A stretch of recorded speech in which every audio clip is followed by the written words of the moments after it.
Bonsoir ou bonjour à toutes et à tous, j'espère que vous allez bien, que tout se passe bien pour vous en tout cas, et que vous prenez soin de vous. On est mieux, jamais mieux servi que par soi-même, on le sait déjà, mais il faut prendre soin de nos proches, il faut vraiment en prendre soin. Et en tout cas, nous, on va s'occuper un tout petit peu là.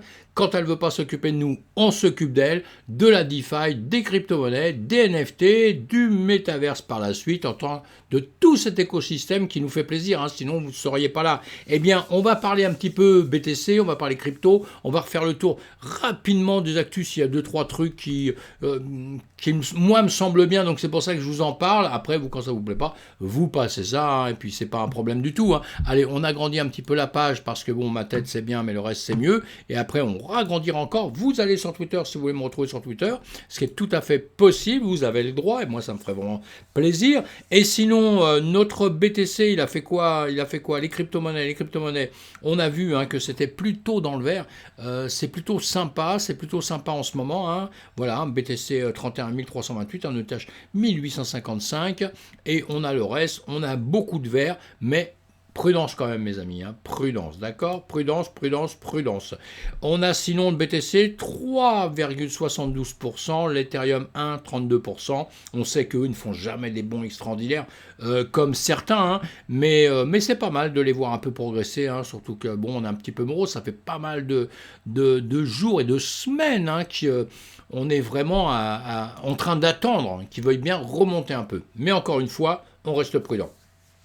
Wall Street rebondit, normal. La crypto-monnaie est montée, bah, croyez-moi simplement, moi je le savais avant, peut-être vous, pourquoi? Parce que je suis les marchés traditionnels très tôt dans différents endroits, que ce soit l'Asie, l'Europe ou les États-Unis, et quand tous ces marchés-là montent, eh bien évidemment la crypto monte. Hein. C'est comme ça que ça se passe pour l'instant. Un jour ce sera décorrélé, mais pour l'instant c'est comme ça.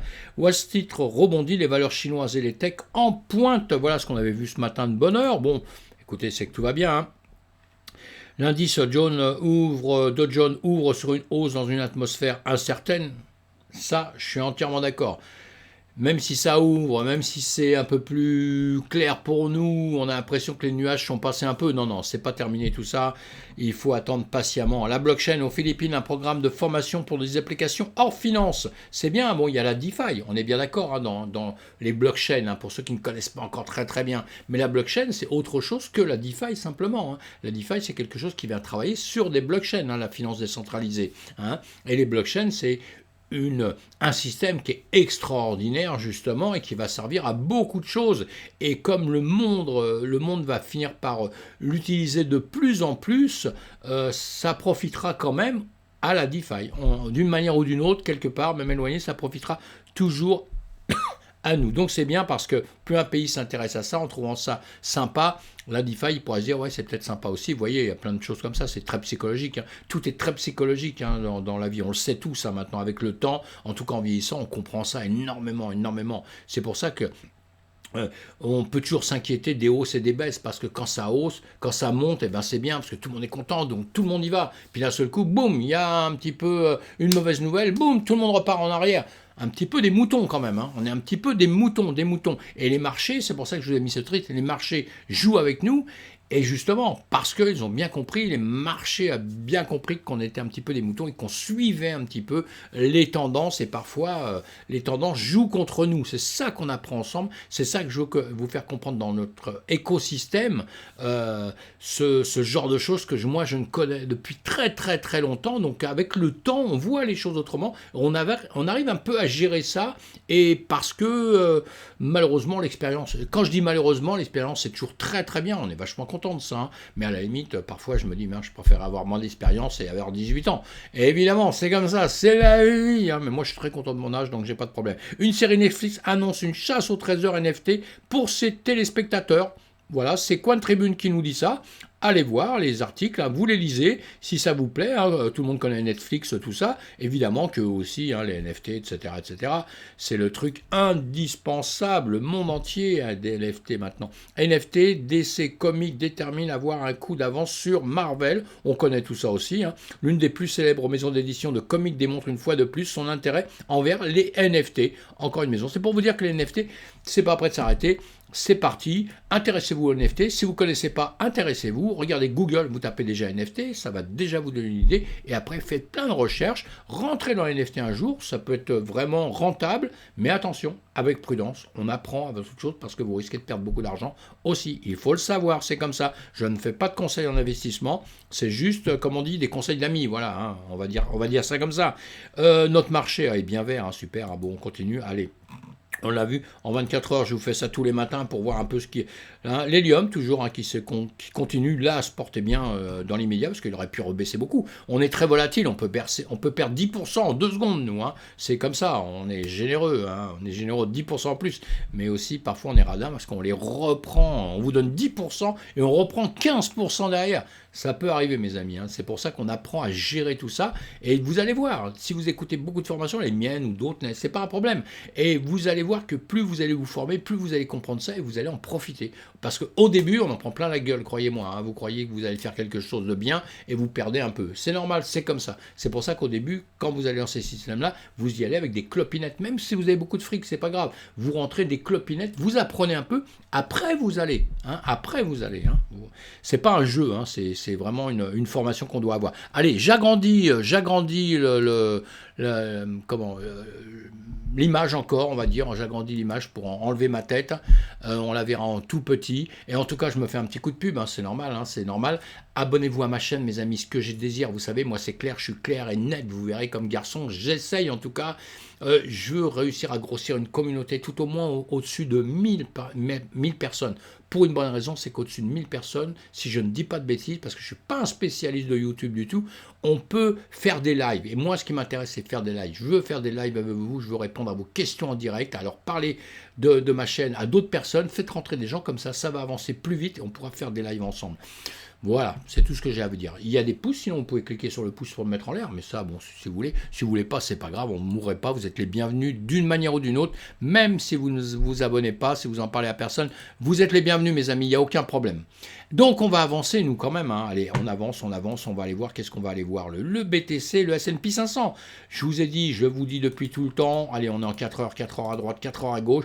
Je vous dis qu'on est lié, malheureusement, là-dessus. Vous voyez mes lignes bleues, là, hein, mes lignes bleues, eh bien, vous voyez que ça suit le marché, hein, là, ça rentre. Bon, il y a eu une période où c'était un petit peu différent, hein, mais là, vous voyez, quand on monte, eh ben, on monte, hein, évidemment. Le S&P 500 a grimpé avant, vous voyez, il a grimpé avant, on le voit bien, là, si vous suivez mes lignes bleues à gauche et à droite, hein, vous voyez bien. Le BTC à gauche est en train de descendre gentiment. Le S&P 500 à droite, lui, montait, vous voyez. Après, qu'est-ce qu'on a fait? On a monté pareil, voilà, on l'a retrouvé. Et après, on est monté. Le S&P 500, regardez bien, c'est bien visible, là. Le S&P 500 à droite baissait. Le BTC était encore en train légèrement de monter parce que, bon, il était en train de suivre l'histoire. Bon, on est sur, ouais, les CME, là, d'accord. Et après ça, boum, on baisse d'un côté. On baisse d'un côté et on reprend de l'autre, on suit tout ça. Vous voyez ce que je veux dire en ce moment? La dernière bougie, vous regardez, la dernière bougie CME à gauche, le BTC donc hein, est rouge, elle se tâte, là, elle ne sait pas si elle va monter, descendre. Le S&P 500, lui, la dernière bougie est en train de descendre. Alors moi, croyez-moi, si lui descend, on va descendre de l'autre côté. Voilà, on a déjà vu tout ça, voilà. Hein, ça va descendre. Qu'est-ce que je vous avais dit ici? Hein, si vous suivez toutes mes vidéos, vous verrez. À chaque fois, je vous dis des choses. On peut enlever des petites choses, hein, mais bon, je les laisse. Ça fait un peu fouillis, mais ça sert uniquement pas pour travailler, pas pour aller prendre des trades, parce que je fais du scalping et j'apprends le scalping à des gens et en intraday, etc. Mais ça, c'est pas fait pour ça. On travaille sur d'autres choses. Là, ça sert pour les vidéos. Donc, je laisse les choses pour vous faire voir ce que j'ai dit avant. Hein, je renie pas ce que j'ai dit. Et quand je fais une erreur, je fais une erreur. On a tous le droit de faire des erreurs. Il n'y a pas de problème. Et vous aussi. Mais une erreur en parole comme ça, c'est pas grave. Une erreur dans le trading, c'est très grave. Ça peut être tout votre fric. Donc, il faut faire très attention, mes amis. D'accord? Bon, là, on a vu tout ce qui s'était passé ici, etc., etc. Ici, arrivé ici, ça descendait. Je vous ai dit, bon, ça peut remonter un petit peu. On était là, ça peut remonter un peu et redescendre parce qu'en ce moment, on redescend. Et là, c'est pareil. Eh bien, ce que j'ai dit là, je le retiens encore ici. On est monté un peu. On a fait des petits efforts, mais voilà, le signe est en descente. On est en ce moment en train de descendre et n'est pas en train de monter. Pour l'ensemble, entre-temps, évidemment qu'il y a des moments où on va monter, il y a des choses à récupérer à longueur de temps. Allez, sur le BTC, on va le voir. Voilà, on range depuis X temps, il n'y a pas de souci. Et ici, voilà, mais là, maintenant, on a un gap en plus. on s'est refait un gap ici, vous voyez, à ce niveau-là. Ça, on trouve ça sur les CME, sur les contrats, vous voyez, on trouve ça, les contrats futurs, tout ça. Voilà, on a un gap ici. Donc ici, il y a de grandes chances qu'ils viennent récupérer ce gap. On verra. J'ai pas besoin d'indicateur, de machin, tout ça. Je peux vous mettre tout ce que vous voulez. Mais vous devez vous apprendre. Et je sais qu'il y en a qui me tapent sur les doigts. Disent, ouais, c'est pas comme ça, c'est pas bien. Je m'en fous complètement. Complètement. Je fais comme j'ai envie. Et moi, je trade depuis longtemps et je peux trader. Quand je trade, vous savez, souvent même, c'est comme ça. Voilà. J'ai pas d'indicateur. J'ai pas d'indicateur. Hein. Je le fais comme ça, en 5 minutes, en 3 minutes. Et tellement à force de lire les graphiques, on se dit, voilà, ici, tout ça, il va. Bon, après, je vais mettre des lignes, c'est ça, les supports, les résistances, tout ça. Et avec ça, je peux faire des trades en quelques minutes. Vous voyez, c'est parce que c'est l'habitude. Hein, c'est l'habitude, évidemment, l'habitude. On est tous d'accord avec ça, je pense. Hein. Et donc, voilà, dans l'immédiat, en tout cas, ici, je ne sais plus où j'en étais, mais c'est pas grave, hein, on s'en fout un petit peu. Voilà, il y a un gap qu'on doit récupérer. On va le voir en 12 heures. Voilà, on a un gap ici. Allez, on va le voir en 2 heures, 4 heures. Voilà. Donc ici, peut-être il va pas redescendre. Peut-être il va juste faire ça et remonter. Tant mieux s'il remonte. Moi, ce que je veux, c'est qu'il remonte comme tout le monde. Il n'y a pas de problème. Mais dans l'immédiat, vous voyez encore ici, on était descendu, on arrivait là, on est remonté, on est d'accord. On est redescendu. On est quand même redescendu plus bas qu'ici. Ici, on peut se refaire la même chose. Bon, c'est vrai qu'on est bien monté là. Alors maintenant, ça va jouer par ici. Vous voyez les lignes qu'on a fait qui nous servent à quelque chose parce qu'on se joue entre ces lignes. Vous voyez, en 30 minutes comme ça, on joue entre les lignes là. Voilà, on tape au-dessus, on tape ici. Ici, ça sert de résistance. Vous voyez, ça ne reperce pas au-dessus. Alors ici, soit ça va venir taper ici, ça va repartir comme ça, ou alors ça va bien vouloir venir rechercher dans ce gap ici. Voilà. Moi, sincèrement, je pense plus que ça va revenir par là. Je me trompe peut-être. Si je me trompe, c'est pas grave, je ferai avec. Moi, je suis trader. Donc moi, je suis le marché. Moi, ce qui m'intéresse, c'est ça. C'est ce que je vois ici. Ici. Parce que si on parlait je répète tout le temps, mais si on parle pour dans 1 an, 2 ans, on s'en fout de tout ce que je dis actuellement. Là, je suis en train de parler pour les gens qui vont s'occuper dans la journée, ce qui va se passer cette nuit, demain matin, etc. C'est pas le reste. Donc, on va s'occuper du niveau qu'on a ici, 31 800. On va s'occuper du niveau qu'on a juste en dessous ici, c'est le plus important, 31 081, et on va voir ce qu'on va faire entre les deux. Donc, on va se mettre des stops, on va préparer notre travail, on va se mettre des stops pour aller en longue ou aller en short, vous voyez, c'est ça le truc. Maintenant, en long terme, on s'en fout un petit peu. Hein. En long terme, on sait que pour l'instant, on est un petit peu bearish, on va encore perdre un petit peu d'argent, normalement, hein, pour ceux qui ont acheté beaucoup plus haut, évidemment. Ceux qui ont acheté beaucoup plus bas, ils vont avoir un manque à gagner, c'est tout. Et ceux qui n'ont rien fait, pour l'instant, ils observent, ils ont raison, et ils rentreront dans le marché dans X temps. Vous voyez, quand on était par ici, je vous disais, ça va monter, ça finit par monter après. Après, c'est mieux récupérer par ici. Et comme ici, on va récupérer plus haut à un moment donné, on viendra récupérer ici. On doit récupérer ces zones. Mais alors, soit on va le faire maintenant et on va redescendre, voilà, on doit récupérer ces zones-là, on a des liquidités à récupérer, hein, et je vous ferai voir sur quoi on voit les liquidités, etc. Mais quand on est débutant, on s'en fout un peu de ça, sincèrement. Et donc, on va les voir ici, et après, on va les récupérer, en revanche, sûrement en dessous, voilà. Ça, c'est pour les CMUP. Si on regarde ça sur les choses classiques, voilà, on le voit là. Attendez, on va le regarder comme ça. Voilà, c'est ce que je vous ai fait voir. Alors, le violet en haut et le violet en bas, c'est le range qu'on a en ce moment. En ce moment, on est en train d'être dans un immense range, hein, je vous le dis à longueur de temps. Hein. On est dans un immense range avec un gap au-dessus. On a un gap beaucoup plus bas, mais entre-temps, on range entre ces deux niveaux-là. Voilà, on fait ça. Notre simple histoire, elle est là. Elle n'est pas plus compliquée que ça. On viendra à un moment récupérer ce gap qui est au-dessus. On viendra à un moment de récupérer ce gap qui est en dessous. Et entre-temps, on est dans un range ici avec un plus haut à peu près, hop là, on s'en fout à 1000 près, 32 690. Et ici, on est à 27 756. On s'en fout parce que tout ça, entre nous, on va s'intéresser juste au prix quand il est là. C'est là que vous devez être au millimètre près. Près le reste, on s'en fout. Hein. On ne sait même pas si ça va y arriver d'une manière ou d'une autre parce qu'il peut très bien, le BTC, si le marché, par les annonces, etc., il peut décider d'un seul coup de monter et de reprendre maintenant. Tout le monde dit qu'il va descendre à 10 000. Et tout le monde, enfin moi je dis pas ça, hein, parce que moi je pense pas du tout, hein, mais maintenant c'est moi qui me plante peut-être, on verra ça par la suite. Hein, moi je pense qu'il va redescendre jusqu'au 23 000, 24 000, ça c'est sûr. Pour moi c'est sûr et certain qu'il va revenir par ici justement, reprendre un petit peu en dessous, vous voyez, par ici. Après il peut reprendre ici, à ce niveau-là, 18 000, en dessous de 20 000, un tout petit peu en dessous des 20 000, et après remonter. Dans l'immédiat, vous voyez, dans le temps on avait tracé ça. Cette partie-là, c'était ici, après je vous les ai agrandis, on est venu ici, et maintenant on est venu récupérer ici, et maintenant on vient récupérer dans cette partie, on l'a traversé pour venir ici, et maintenant on va venir taper dessus un peu. Je pense qu'on va redescendre en dessous, on verra. Si ça le fait, ça le fait, si ça le fait pas, ça le fait pas. En tout cas, ce qui est important à savoir, c'est que vous voyez, qu'il fasse n'importe quoi en ce moment, on s'en fout un peu. À part ceux qui traitent, c'est important pour ceux qui font du trading, là, encore une fois du scalping, tout ça. Moi, je fais du scalping, évidemment, je m'intéresse à ça de près. Mais là, on va parler sur un truc général. On s'en fout. Ce qui est important, c'est qu'il faut qu'il passe cette ligne violette ici et cette ligne violette en dessous. Et là, il va se passer quelque chose. S'il casse en dessous ici, là, c'est un peu plus embêtant parce qu'il va venir récupérer les 23 000, les 24 000, évidemment. Voilà, cette zone-là, hein, il va venir récupérer cette zone-là. Et si on a la chance qu'ils veulent bien quand même casser ici, venir récupérer ici ce qu'on a dit il y a X temps, là, il va remonter pour aller récupérer cette zone des 34 000. Et là, on a une zone, il passera, il faut qu'il passe au-dessus des 35 000, un chouille près, 35 000, voilà. 35 500 et quelqu'un, d'accord, 35 550, enfin, on s'en fout. Hein. Il va falloir qu'il passe cette zone-là et qu'il veuille bien aller chercher plus loin, mes amis. Ça, c'est important. Mais tout ça, on est dans des zones un peu compliquées à prendre.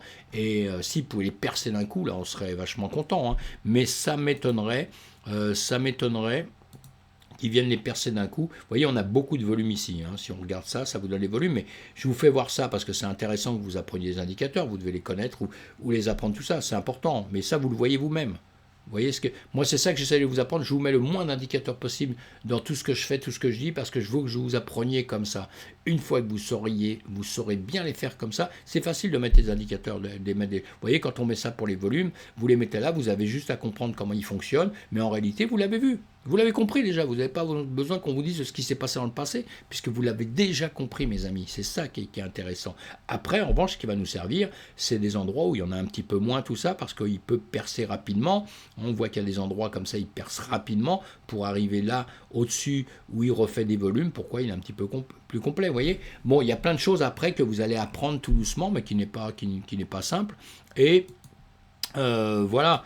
Les maribonnes, on a compris, hein, boum, on a remonté, on a bien vu, hein, tout ça. Donc voilà, en tout cas, on va avancer un tout petit peu, hein, parce que voilà, je voulais la même chose. Ça, c'est des choses qu'on avait vues, on est venu regagner ici, hein, et voilà, voilà, voilà. On a vu sous différents angles. Hein. Sous différents angles, on arrivera toujours à la même chose. Là, on avait mis beaucoup de, de lignes. Après, je les efface sur les autres. C'est pour ça que je les ai enlevées, parce que les lignes, ça peut vous saouler un bout de temps. Mais les lignes, en revanche, ils nous servent toujours à quelque chose. Vous voyez, c'est des lignes qu'on met dans le passé. On apprend les supports et les résistances. On apprend à les mettre. Et vous voyez bien qu'après, là, on les a mis à partir d'ici. Hein. Et vous voyez, c'est tiré jusqu'ici, comme après, si vous regardez sur les graphiques, voilà, vous les avez ici. Et ici, ce que vous mettez comme support et résistance, ça va vous servir. Pour trader, ça va vous servir. Si vous ne tradez pas, simplement vous achetez, vous attendez pour 10 ans, évidemment que vous en foutez complètement, hein. On est bien d'accord. Mais entre-temps, on va apprendre justement à voir ce que peut faire un graphique. Ça va vous aider à racheter ou à vendre vos cryptos à un moment donné pour gagner un petit peu dessus et quoi que ce soit. Parce que c'est ça qui manque à un maximum de gens, c'est pouvoir savoir au moment auquel ils doivent vendre et racheter ces cryptos. Vous partez avec une base de crypto-monnaie, vous allez à un moment de la vendre, même si vous faites pour 10 ans, vous allez la vendre pour prendre des profits, et dès que ça a rebaissé, vous en rachetez, et comme ça, vous aurez encore plus de profits. Parce que quand vous vendez à un certain niveau, vous rachetez en dessous, vous regagnez en volume de crypto, vous l'avez compris, hein, vous regagnez en volume de crypto, avec le même masse d'argent, vous avez plus de crypto. Tandis que si vous partez à un point A pour arriver à un point B, avec les cryptos que vous avez achetés au début, vous aurez le même volume de crypto. Vous partez avec un Bitcoin, vous aurez un Bitcoin dans 10 ans. Si entre-temps vous achetez vous vendez quand il est au plus haut et vous rachetez quand il est au plus bas, vous finirez peut-être avec 1,5 Bitcoin. Vous voyez? Donc c'est ça qu'il faut apprendre. C'est hyper important, je trouve. C'est important, puis en plus c'est intéressant. Sinon on ne s'occupe même pas de savoir ce qui se passe ou ce qui ne se passe pas. Et vous voyez, tout ça, ça va vous servir à prendre des points de repère, de savoir quand ça arrive quelque part, etc. Voilà. En tout cas, bon, allez, aujourd'hui, bon, qu'est-ce qu'on a dit? On a dit quoi? On a dit que, voilà, on n'avait pas dit grand-chose. Hein. si, on a dit grand-chose. On a dit que toutes les cryptos suivaient le BTC. Nous sommes bien d'accord. Allez, on va le revoir encore une fois ici. On est en 1 heure partout. Non, on n'est pas en 1 heure partout, là. Allez, on regarde. Hop. Non, ici, on est en semaine. On va se mettre en 1 heure. Et voilà, en 1 heure. Et vous avez compris qu'en 2 secondes, on est en 1 heure partout, oui. En 2 secondes. Ah, il y a des choses qui ont bougé. Putain, l'Ethereum. Alors, ah oui, alors donc on va aller voir ça tout de suite parce que je vois, en même temps que vous, hein, vous voyez, je vois que l'Ether s'est comporté différemment. Voilà, on va mettre les deux. On va mettre les deux en 1 heure et en 1 heure. On va enlever tous les dessins pour voir un petit peu mieux. Et effectivement, alors c'était toujours intéressant de voir ça. Bah oui, bon, bah les deux baissent, hein, les deux baissent. On va dire que l'Ethereum, en pourcentage, depuis le haut ici et le haut ici, allez, il perd 2% depuis là, hein, depuis le plus haut, on va dire, en gros, hein, d'accord.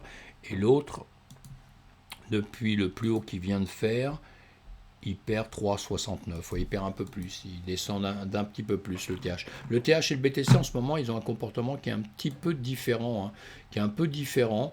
Donc, c'est important de voir ça aussi. Sinon, alors, si on regarde sur les autres choses, là, nous sommes en jour un petit peu partout sur toutes les cryptos qu'il y a là. On voit bien que c'est le même comportement un petit peu partout, mes amis. Hein.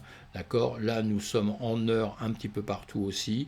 Et on voit bien aussi, il y en a qui ont peut-être trinqué un peu plus que d'autres. Voilà, il y en a qui descendent pas mal, hein. Il y en a qui descendent pas mal, il y a peut-être le GLD qui se comporte autrement, sauf que dernière heure, il baisse un peu. Il y a quand même quelques-uns qui ont des comportements un tout petit peu différents. Le GLD, si on regarde comme ça, qu'est-ce qu'il nous fait, lui, en jour? Voilà, bon, bah écoutez, comme toutes les cryptos, il arrive en bas. Alors, une chose en ce moment, je répète à longueur de temps, mais c'est hyper important, c'est qu'on est arrivé dans des zones de rechargement pour toutes les crypto-monnaies parce qu'on s'est tellement cassé la gueule que voilà, on est dans des zones de rechargement évidemment partout. Hein. Mais pour recharger, il va justement falloir étudier ça. On voit ça ensemble justement à longueur de temps, savoir les cryptos qui vont valoir la peine d'être rachetées ou celles qui vont peut-être s'écrouler, on n'en sait rien. Voilà, à demain matin mes amis, hein, j'ai fini pour ce soir. Le BTC, on va voir ce qu'il va faire dans la nuit. Dans les médias là, il a peut-être une tendance à rebaisser un tout petit peu quand même. Donc il était monté, tant mieux. Je vous ai dit avant-hier, il y a 2 jours déjà, je vous ai dit le Bitcoin nous fait un clin d'œil. Après, je vous ai dit, il fait un sourire, il nous fait un sourire parce que tout ça, c'était plus que prévisible. Et maintenant, peut-être qu'il va nous couler une larme dans quelques temps. Et s'il remonte, bah, tant mieux, je serai le premier des hommes à être content. S'il remonte, mon but, c'est que la crypto remonte et en masse, hein, puisqu'il y a des cryptos sur lesquels on va faire des pourcentages qui seront importants, mes amis. Voilà, allez, à demain matin. Bonne soirée à tous, que vous soyez n'importe où au monde. Si vous faites la fête, tant mieux pour vous. Si vous reposez, tant mieux pour vous. Tout est bon dans la vie. Hein. À partir du moment où on fait les choses qui nous font plaisir et qu'on est entouré d'amour. À plus tard, mes amis.